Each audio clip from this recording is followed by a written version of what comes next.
So hey guys, and welcome to the first Warframe review. Today I'll be reviewing my favorite frame in the game, Nekros, a Warframe that can scare the enemy shitless before punching the soul out of him, desecrating his corpse, and raising him as his own minion.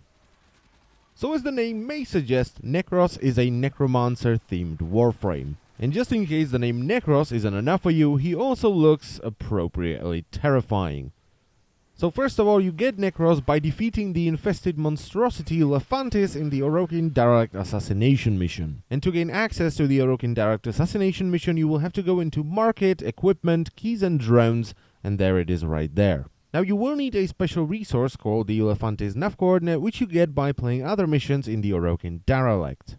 Nekros is also more expensive to build than most of the other Warframes because to build him you will need 3 Orokin cells rather than just 1. And he also comes with a very special auxiliary accessory in the form of Mortis Binds. Now these do cost 50 platinum, but if you plan on playing Nekros, I would recommend getting them because they make him look even more badass. Now there is one thing about Nekros that some people absolutely hate, and that thing is particles, because when Nekros gets going and he starts using all of his abilities, it is a particle party. So please bear that in mind, and if your PC isn't the best, you may have to lower the particle quantity, because without lowering it, you may be watching a slideshow when you play on this frame. So Nekros isn't the tankiest frame in the game. He has 100 health, which goes up to 300 at rank 30. He only has 65 armor, and he's also the only frame that has a 90 shields and rank 0, which go up to 270 at rank 30. Which means that if you put maxed out redirection on him, his shields will go up to the number of the beast. His sprint speed is 1.1, which means he's faster than a lot of the other Warframes, and he comes with a D and a V polarity with no polarity in the aura slot.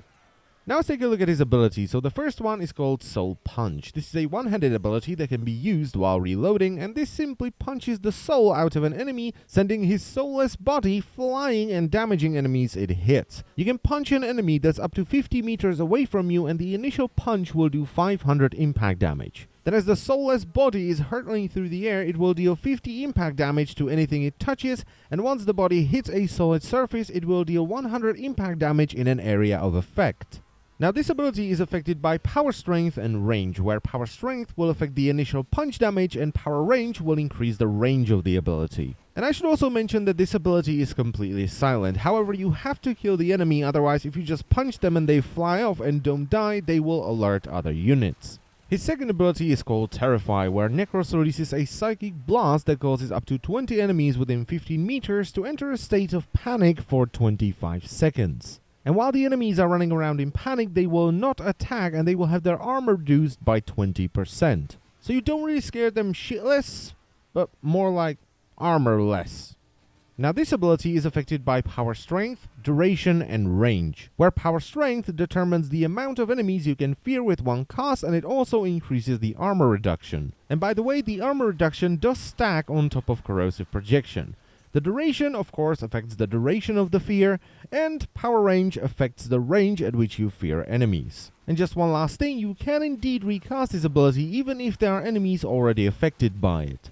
Nekros' third ability is called Desecrate, where Nekros will cast his dark powers on all corpses within 25 meters, trying to desecrate them. Now the way Desecrate works is every corpse within a certain radius will have a 60% chance to be converted into a health orb. And if that succeeds, you will have a 90% chance to get an additional loot roll from that corpse. So when we take both rolls into consideration, you have about a 54% chance to get an additional loot roll from a desecrated corpse. Now Desecrate is only affected by power range, which increases the range at which you can desecrate enemies. It's of course affected by efficiency, but then again all abilities are affected by efficiency. And by the way, if you don't pass the initial rolls and you don't turn the corpse into a health orb, you may desecrate the corpse again. And Nekros' fourth and final ability is called Shadows of the Dead, where Nekros will summon 7 copies of his most recently slain enemies and they will fight for him. Now the copies will inherit the stats and the level of the original unit, but they will get 150% bonus damage and 100% bonus health.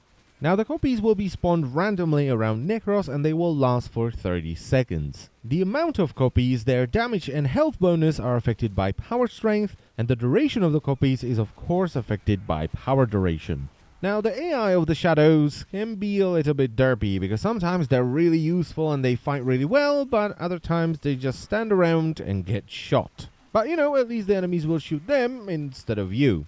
Now, this ability can be absolutely amazing if you play it smart and you kill strong enemies before you cast it, because this will spawn the most recent units you've killed. So if you kill 10 bombards and then you cast it, you will have 10 bombards that do ridiculous damage running around with you. But on the other hand, you can also have 10 rollers that just roll around and die. So it's all up to you. So as I've said in the beginning, I love Nekros. He may not be the tankiest frame in the game, but he is just so very versatile. Being able to punch enemies while you're reloading is amazing, because there is nothing more annoying than watching a unit firing at you while you're reloading and waiting to kill them. Terrify has an amazing potential for endgame, whether you use it for crowd control or for stripping the enemy of their armor. Desecrate is simply the best farming ability you can use in a group, and Shadows of the Dead can do some serious damage if you're smart with it, and since your shadows will also retain the original stats and level, it scales endlessly. So go and get Nekros. There is no reason not to have Nekros. There is a reason why he is my favorite Warframe in the entire game. And as always, I thank you very much for watching, and I will see you next time. Bye bye.